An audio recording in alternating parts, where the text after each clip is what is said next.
Hi friends, இந்த வீடியோவில் வந்து நம்ம என்ன பார்க்க போகிறோம் அப்படின்னு கேட்டிங்கன்னா, இப்போ வந்து நம்மளோட குட் பேட் அக்லி திரைப்படம் வந்து கிட்டத்தட்ட ரிலீஸ் 6 நாட்கள் முடிஞ்சிருக்குங்க. 6 நாட்கள் முடியல நம்மளோட குட் பேட் அக்லி திரைப்படம் வந்து எத்தனை கோடி வசூல் செஞ்சிருக்கு. அந்த ஒரு பற்றி அந்த நம்ம டீட்டெயிலாக பேச போகிறோம். இப்போ வந்து நம்மளோட குட் பேட் அக்லி திரைப்படம் வந்து ரசிகர்களால் ரொம்ப பெருசாக கொண்டாடிக்கிட்டு இருக்கு அப்படின்னு சொல்லலாம்.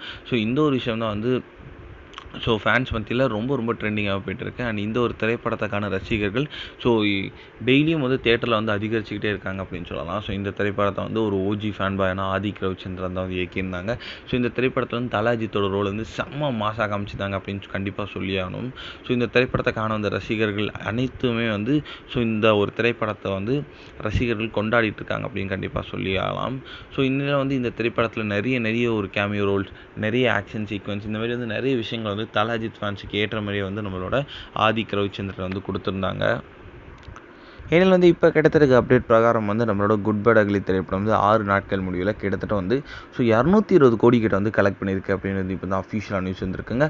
அதில் தமிழகத்தில் மட்டுமே வந்து கிட்டத்தட்ட 120 கோடி வரைக்கும் கலெக்ட் பண்ணியிருக்கான். கண்டிப்பாக இந்த ஒரு விஷயம் வந்து தலாஜித் ஃபேன்ஸ் மத்தியில் ரொம்ப பெருசாக பேசப்பட்டுருக்கு. கண்டிப்பாக அடுத்த ஒரு நாட்களில் கண்டிப்பாக பெரிய வசூல் செய்யும்.